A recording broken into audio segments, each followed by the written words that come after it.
you very much. And now we will move on to the what's called the Wellheads Improvement Report, and I'd like to invite Helen Beaumont, Program Manager Water Supply, to come to the table.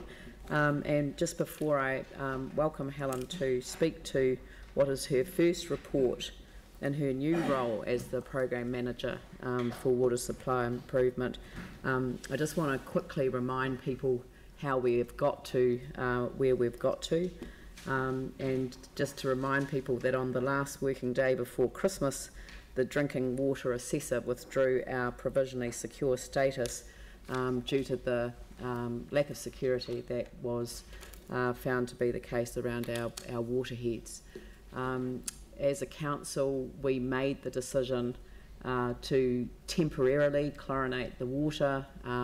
We gave staff authority to do so for 12 months on the basis that during that period of time we would be able to come up with a strategy to remove the chlorination and reinstate or fast track the progress that we were already making on bringing our wellheads up to a modern standard above ground.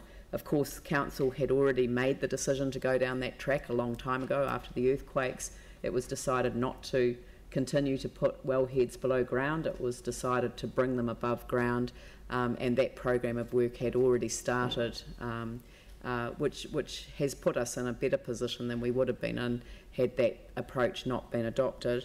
The Medical Officer of Health sat at the end of the table and told us that if we did not make the decision to temporarily chlorinate our water, he had a requisition already written that would have required the council to chlorinate. And we decided as a council to take responsibility for making that decision temporarily for 12 months in order to give staff the opportunity to come up with a project of work which would enable us to go back to our supply being unchlorinated. And so the work has been sort of fast-tracked since then, and significant progress is being made. But I just want to kind of reiterate, because I think that there's been a misconception out there that we have to bring all of our wellheads above ground for us to get our chlorination-free status restored. That is not the case. We do not have to complete all of that work before we take the chlorine out of the water. And so I just wanted to reiterate a comment that I've made on more than one occasion, and that is that I will fight tooth and nail to have unchlorinated water, as I know that every other person around this table feels just as strongly about it. This isn't a competition for how strongly people feel about it. We're all Christchurch residents. We all know that this is part of who we are as a city.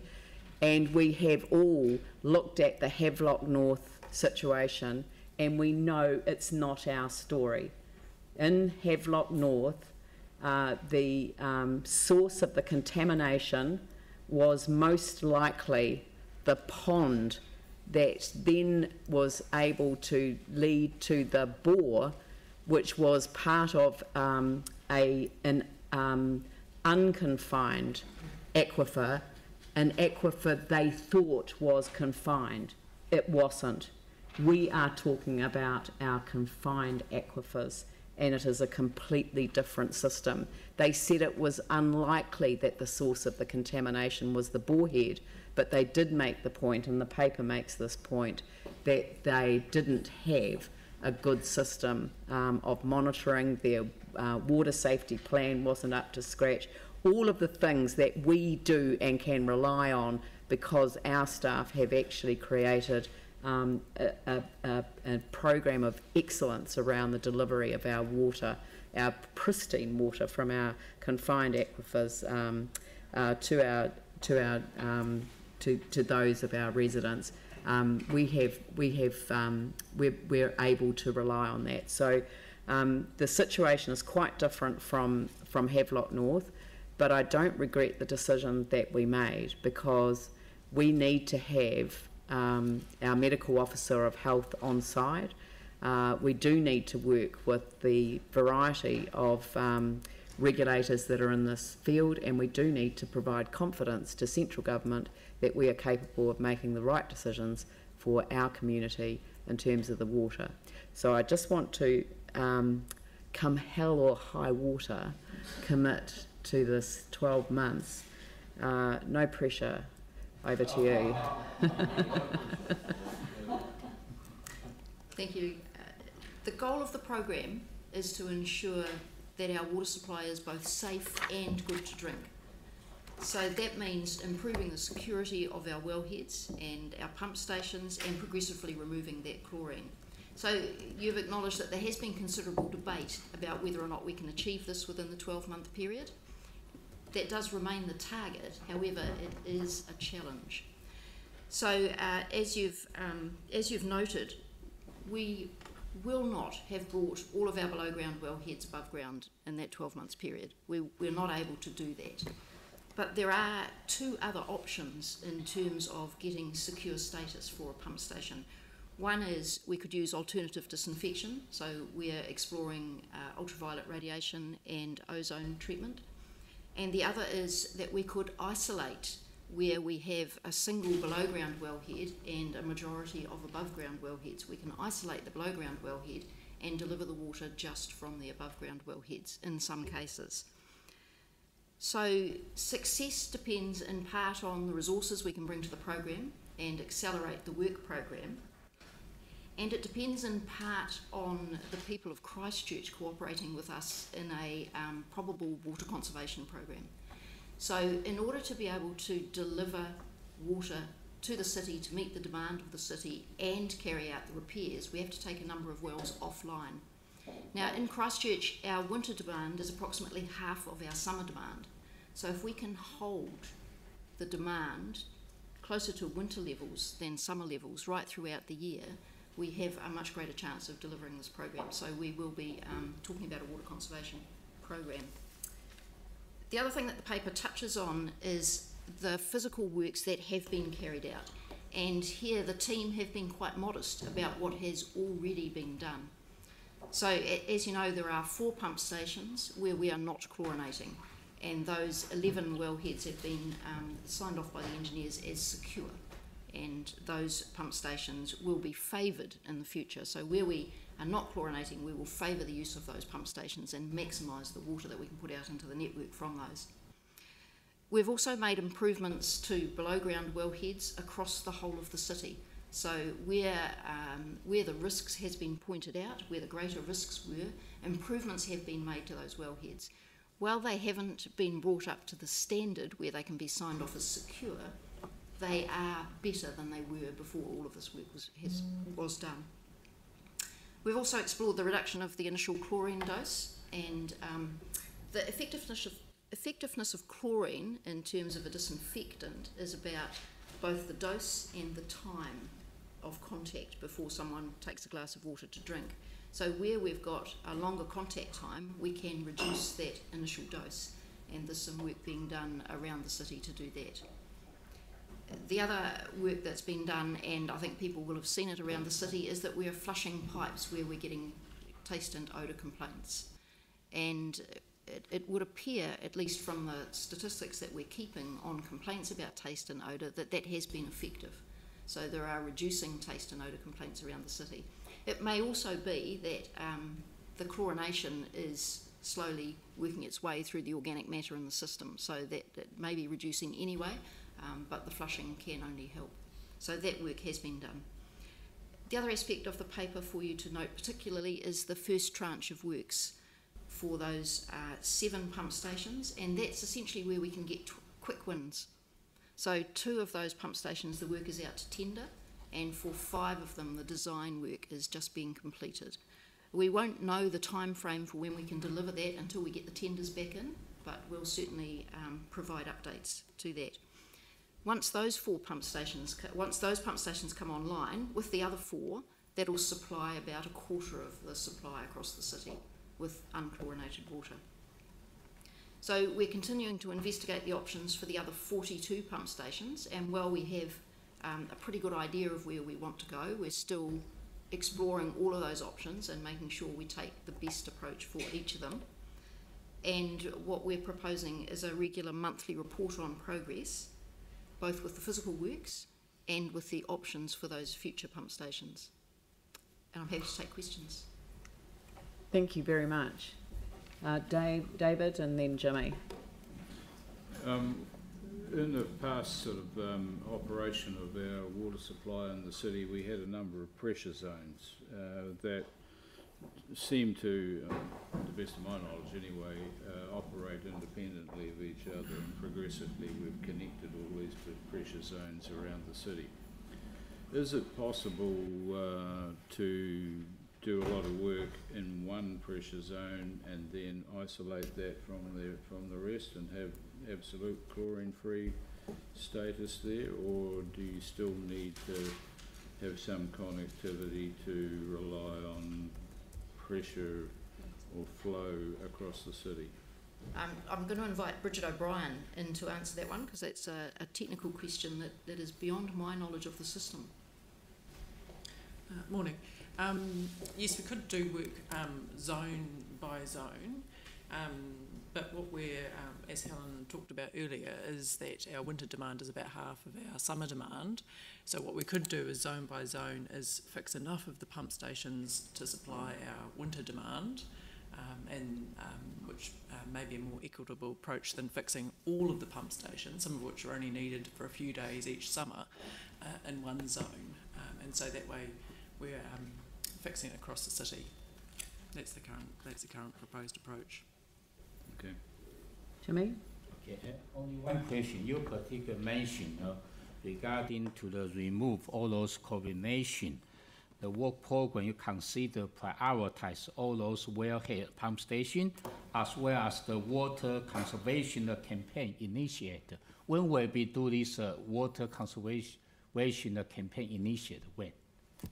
So the water conservation campaign is probably not necessarily during the winter, yes, but we will initiate it as the weather warms up through the summer. So a lot of the summer demand, of course, is people watering gardens and lawns, and it's that demand that we'll be targeting. So you mean that that's after the 6 months, almost 21 or some other the wellhead pump station all daily under control, am I right? After 6 months? It'll be as the weather warms up. Yeah. So maybe November, December, something like that? Okay, thank you. Pauline and then Yanni. Yeah, thank you. Well, I actually suggest you bring that time forward, because I think personally mulching a garden is the best thing you can do to save water. And if people are planting their gardens from, possibly August, well, they might want to get things in. So that'd be one of the messages. But my question is actually on page 10, you say you've received advice on European best practice for unchlorinated water supplies. What is that? I mean, that's going to be a big answer. What does that look like? Is that achievable? You've got the standards that they use over there? So we've got a draft report on the approaches in Europe for where they have major urban supplies that are not being chlorinated, but we haven't fully assessed that yet and looked at what practices could be brought in here, and as you say, what is affordable. Right. Well, that'll be interesting to see the results of that. Thank you. Yanni? Thank you for the update and the information. I was just wondering, we've got a map online, but there's not, if you click on the little blue things that come up, there's really no information about what's being done. Have we got a process underway to sort of put a little bit more information about, the number of wellheads that are above or below ground, the tranche that they're in, what's being looked at? Is there any way that we can just, I guess, for people in local areas who have individual concern over the pump station or the wellheads that are in their local area, that they can get a sense of what's being done? Yes, so the map that's gone up, you're right, has rudimentary information in it at the moment, and we are continuing to work on that, and we'll be providing more information. And then just the second question I had was in regards to the the ozone and the UV treatment, in the Becker report that came out to government, they make the comment that that from 2009 onwards, national baseline monitoring has shown the risks of protozoa in our natural waters may be overstated, in particular groundwater sources. It talks about the outbreak at Havelock North being of bacterial origin, and that the argument should be that water supplies should focus more on bacterial compliance rather than protozoal, because the bulk of the upgrading cost is associated with UV treatment. So can you just kind of help me at a high level understand how we're weighing that that kind of overstated aspects of the protozoa risk versus what we're doing in terms of looking at ozone and UV? Yeah, sure. So Ministry of Health and Christchurch City Council have been measuring protozoa, so Ministry of Health across the country, and they've never found a single protozoa in any groundwater supply, including Christchurch. So the thinking is that the drinking water standards are too conservative in terms of the risk of protozoa for groundwater supplies, but the drinking water standards haven't been changed to reflect that. So that may come in a future revision, but in the meantime we still have to try and comply with the current ones. The UV is an option. The focus would be, while it would treat protozoa as well, the focus would be on treating the bacteria, because that's the main risk in terms of contamination.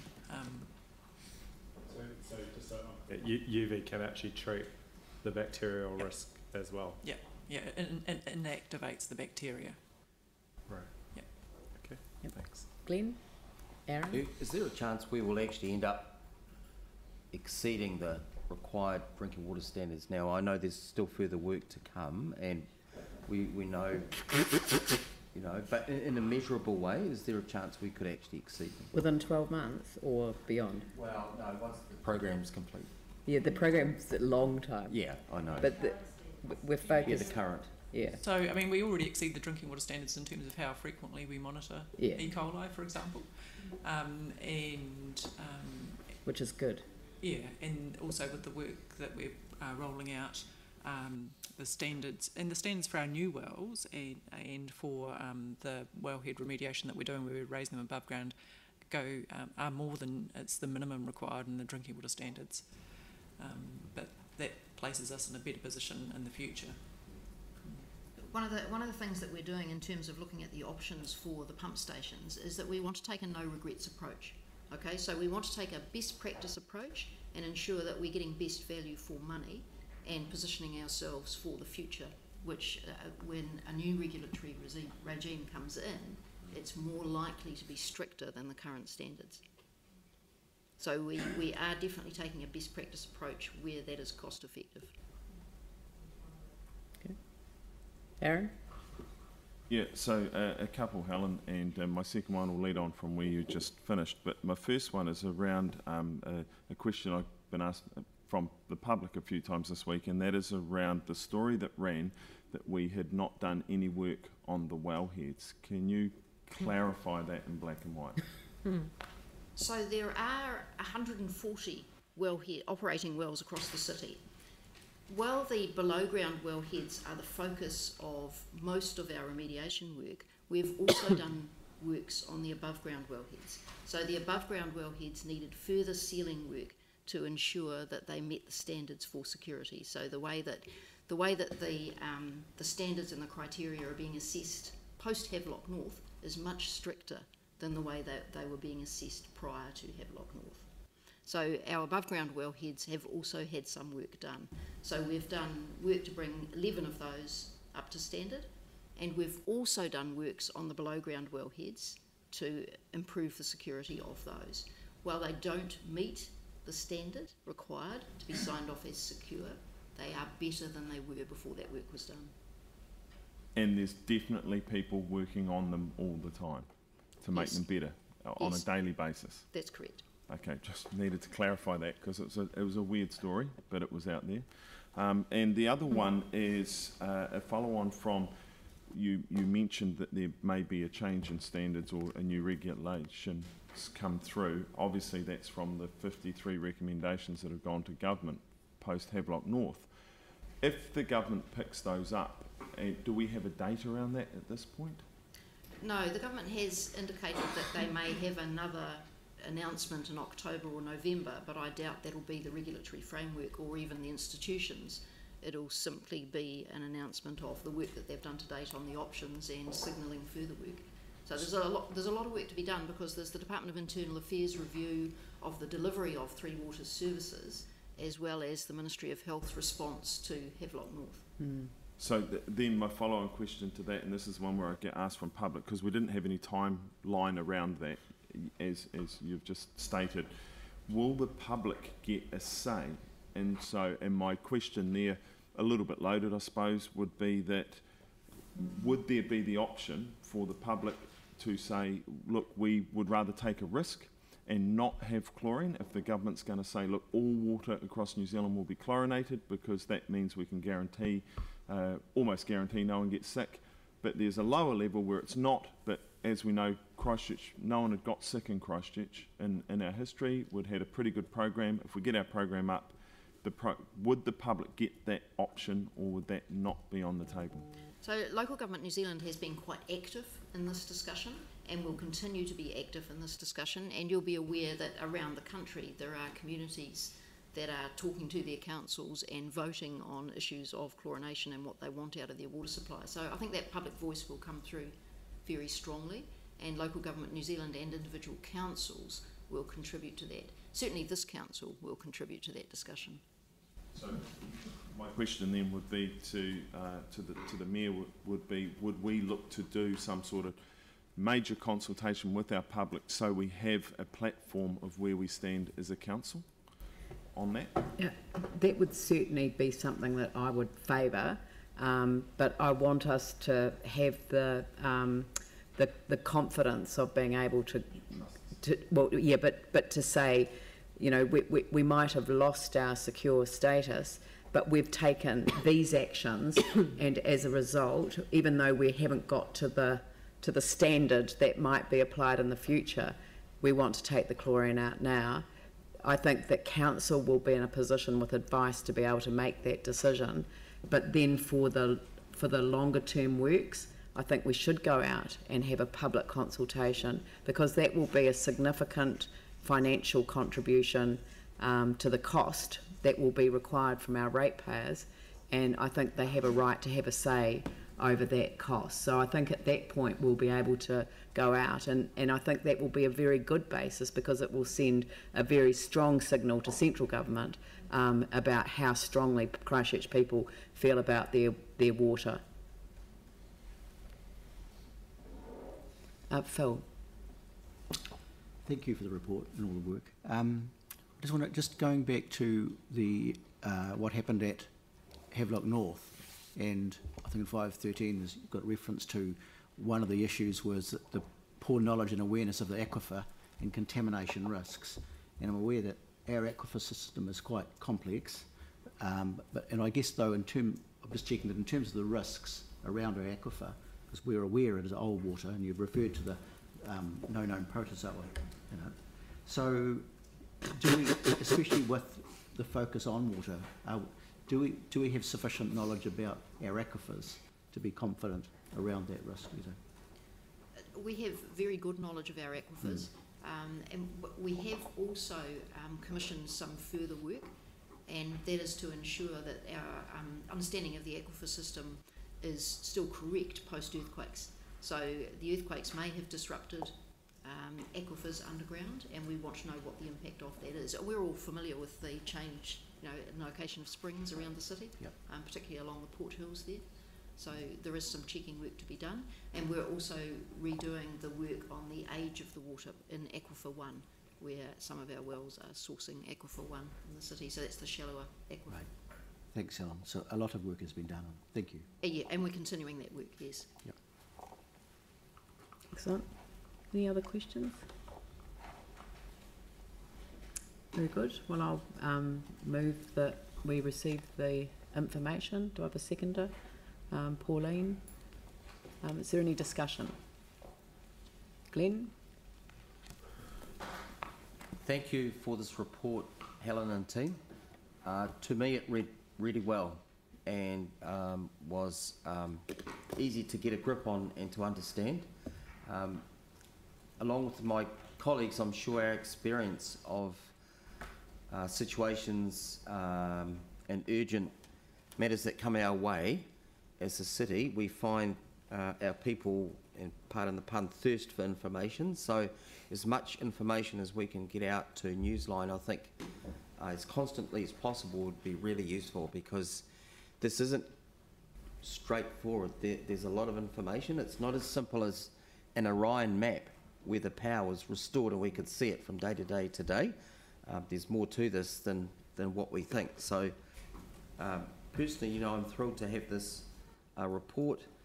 I think that we could end up in the position of leading the way over standards. Could be a bit premature to say that, and we've already heard that in some ways actually we do. So I'm looking forward to this work continuing to roll out. I also have a cynical side of me over this whole thing, and what sits, not you, but what sits behind some people's agendas, but we'll wait and see. So thank you for this report today. Thank you. Anyone else? Vicky? I think the report is excellent. Thank you very much indeed for all the work that everybody's doing. I think the thing that hasn't come across as well in the media as we would have hoped is that the work is happening and the work is going on every day, and that we are totally clear on our goal of 12 months, and I know it's a huge challenge to get there, and I think the way you've outlined the options for each of these secure boreheads is excellent, and that's one of the 3 pillars upon which we rest our secure drinking water status. I think the thing that's confusing to the public is that they somehow think that the council is not on the same side as them, and I just want to assure anybody and everybody that as councillors we are unanimous about getting the chlorine out of the water and having a long-term unchlorinated supply that is safe and good to drink, and very safe for babies and for 80-year-olds as well, in terms of the long-term future for this council. So, and I think, you know, your hell and high water, or your teeth and nails, or whatever you've got, I think express it incredibly well in terms of what this council wants. It is not separate from the community and the determination to have safe, secure drinking water that is unchlorinated for a very long time. So thank you very much indeed for all the work that's going on. Thank you. Okay, I've got Yanni. Did you have your hand up? Yep, Yanni, Phil, Andrew, Anne.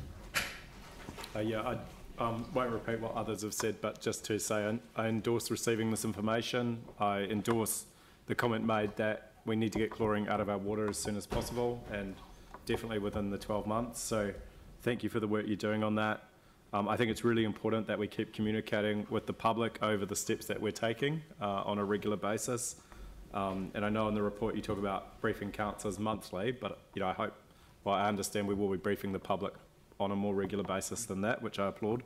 I also think one thing that you haven't touched on in the report that you have responded to in questions has been that we are looking at areas where people can get unchlorinated water in terms of personal supply. So, you know, I just encourage you to keep doing that work. I think, you know, people do want to get water that's not chlorinated for drinking, and the easier we can make that for people with the systems and technology that we might have, I think that would be really a positive thing. So, yeah, I think the key messages have been said. Let's get the chlorine out of our water and keep working as hard as possible to that effect. Yep. Phil? So indicated, look, thank you very much for such a full report. And like, I guess certainly I've been one councillor, and I think it's come up today, that the sadness really has been the focus by the media on the failures, and in fact, you know, the list in 6.3 of 14 separate pieces of work just defies that really. And it makes it really clear that in fact a hell of a lot of great work is being done to rectify a situation which wasn't really our making at all. And another strength we have too, following the Havelock North inquiry, where there was strong criticism of the council not being involved or having poor relationships with their district with their regional council, as a district council, that we're well ahead of that. We have very good working relationships with ECAN, but also with our medical officer of health. And that's that collaboration, I think, between us as governance and staff and those different bodies which will get us through this. So there's every sign in Helen's report that, in fact, you know, there's all the separate disinfection options that are here, and so we will better reduce the impact of chlorine in the near future, and certainly aiming within the 12 months. Andrew? Thank you. I'm really pleased to be receiving this report today, and I think there are a number of things that are really clear from the report, and they're all things that I welcome. Removing the chlorine from the water within 12 months is something that we've always been clear about. That's reflected in the information that we've heard today, and it also reflects the resolution that we as council made earlier in the year.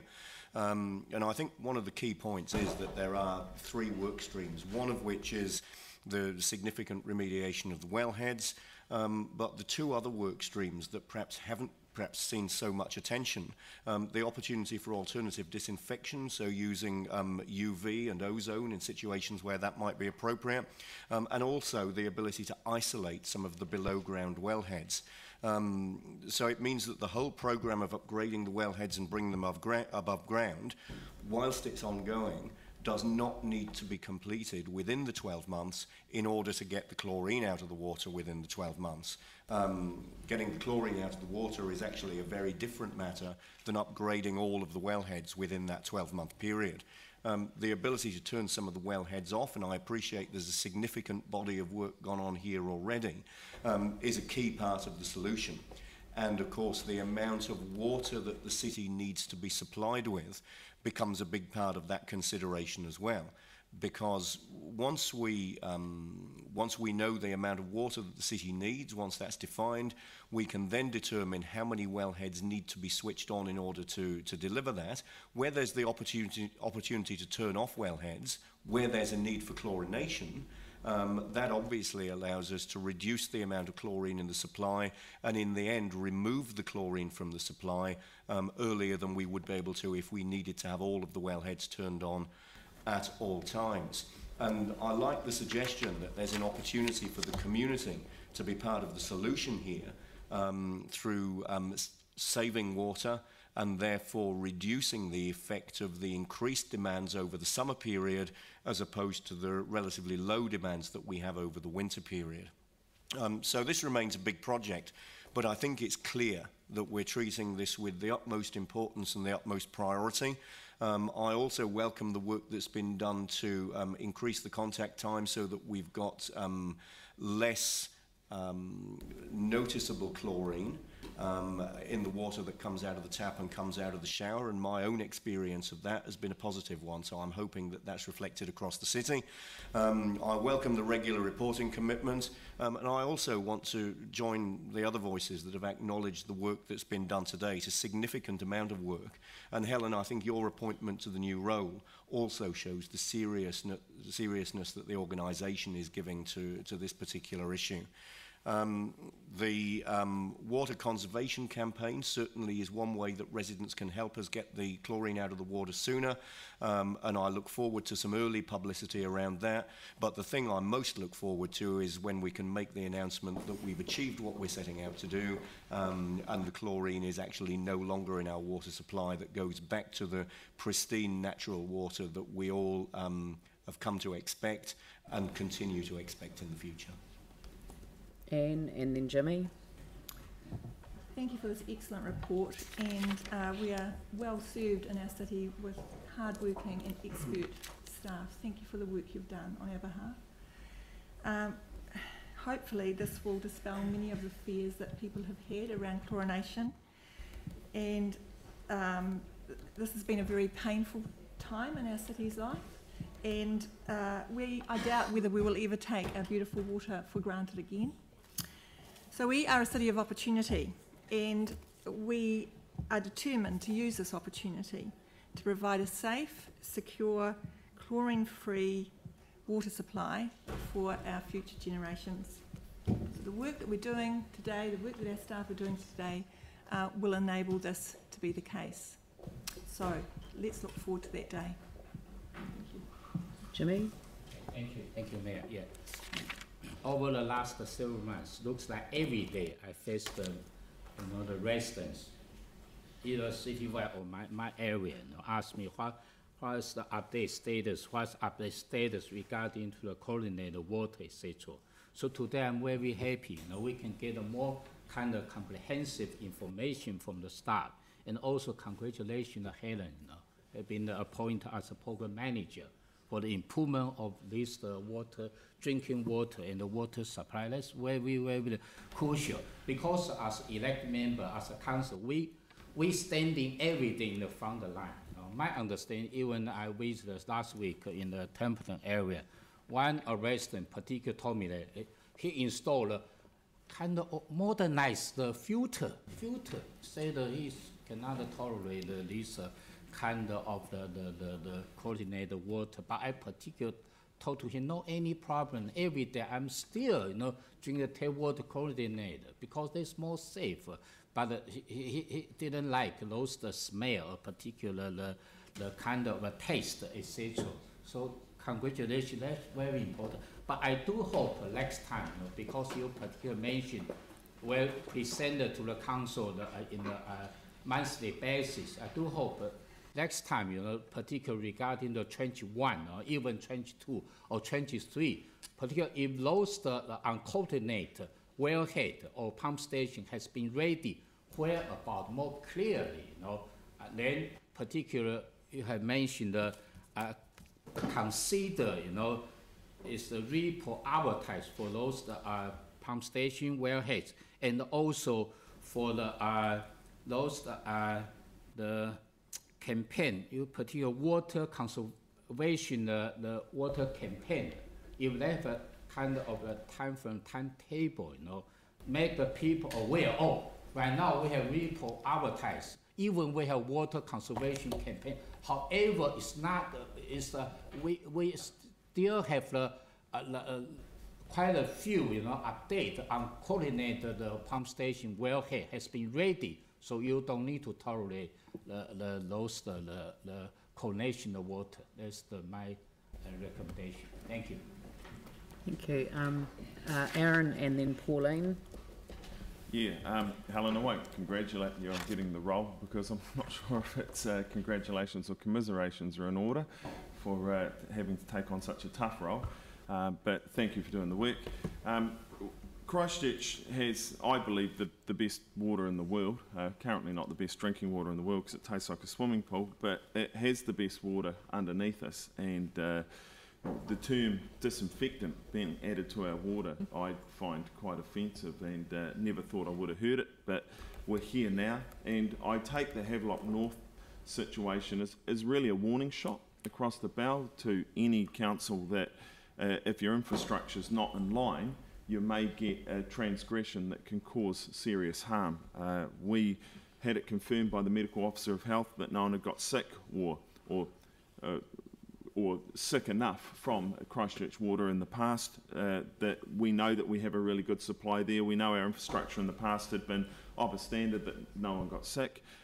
We couldn't really guarantee that going forward, so let's take that warning shot, we move on, and we make our infrastructure to a level that means that we no longer have to use the D word and disinfect it. But my main bit of confidence from today is the Mayor's guarantee that the public will get a say in our water going forward. Now, whether we're hamstrung by the government or not, at least the public would have had a say and get to put a flag in the sand and say, look, this is how we want to govern our water, this is how we want to have a say in our water, and this is the water we want to drink. And for me, that is probably the best message of today, is that we will let them have a say in their drinking water and what they put into their bodies going forward. Thank you. Pauline? Yeah, look, most of it's been said, and I agree with everything that everybody's said. And I think one of the opportunities that we've had is to take the learnings out of Havelock North, and in that way we've been lucky, because although we've had no transgressions, we realise that there is some upgrading that we can do, and we're really happy to do that. But the upside, we know that we have really good knowledge and awareness of our aquifers. We know about contamination risks and where they come from and what to do about it. We have really good care, a standard of care for our public drinking water supply, and we have a really, really good water safety plan. So we also have excellent testing regimes over and above what's required with a 24-hour turnaround. And that's something that we should be really, really proud of. And now that Leanne has appointed you, Helen, as our program manager, and you're demonstrating... Sorry? Carleen. Carleen, I'm sorry. Sorry, I don't have that authority. You used to call me Ellie Jones, so... You've already demonstrated a commitment to this role. Your report's excellent, outlining the various streams of programs of work, parallel programs, long-term, short-term. I think it's excellent. I know that you'll step up to this really well, Helen, you already have. And this demonstrates further the dedication of this whole council, as has been said, to return Christchurch water back to what we had, that we could hold our head up and be proud of and brag about throughout the world. So this is a good day. Thank you very much, Helen. Thank you, Carleen. Thank you. Is there anyone else? Okay, I'll just wind this up then. I spoke to a journalist recently about this issue, and he said to me that he thought I'd made the wrong call to support temporary chlorination. He thought we should have let the medical officer of health make the call and to instruct us to chlorinate the water instead, because then it would have been the medical officer of health who made the decision. I believe that my judgment to lead the debate on chlorinating the water temporarily was the right call to make, because if we'd left it to the medical officer of health, it wouldn't have been a temporary decision.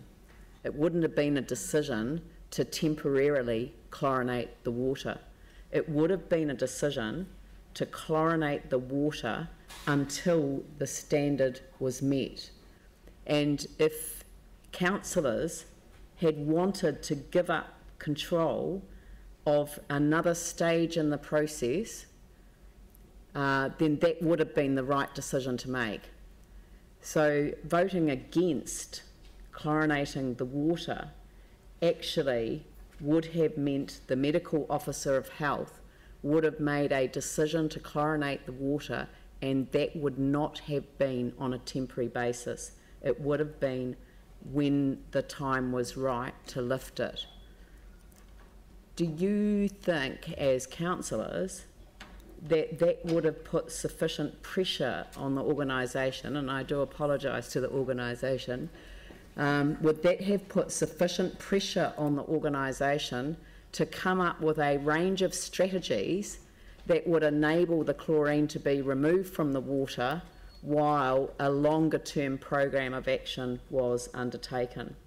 Does anyone seriously around this table think that the organisation would have been under pressure to find alternative solutions to bringing all the wellheads above ground? I don't think it would have been enough. And I don't mean that in a disrespectful way. It's the only way that governance can signal to the organisation who are responsible for the management of these decisions. It was the only way that we could signal how important it was for us to stay in control of this decision. So I think we have set the organisation a challenging time frame, and the medical officer of health would not have done that. And I think from today's report, and I'm very grateful for today's report, because what it has done for me is identify just the extent of the complexity that sits around this whole area, and the fact that there are multiple streams of work. There's the stream of work around ending the chlorine. There's a stream of work that is around the sufficiency of the security in order to meet the present drinking water standard.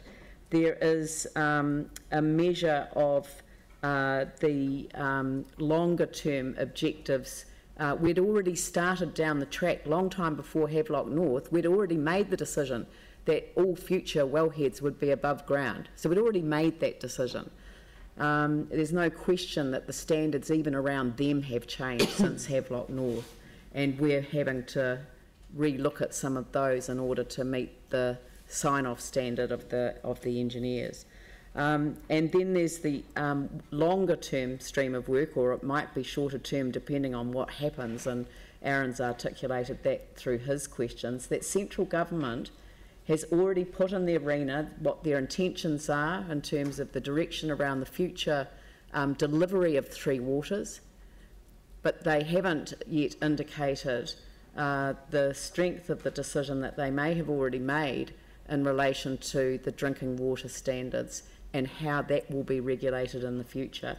So we're in a period of uncertainty in that regard, but I want us as a city to be ahead of the curve, and that's because I do believe in our water supply.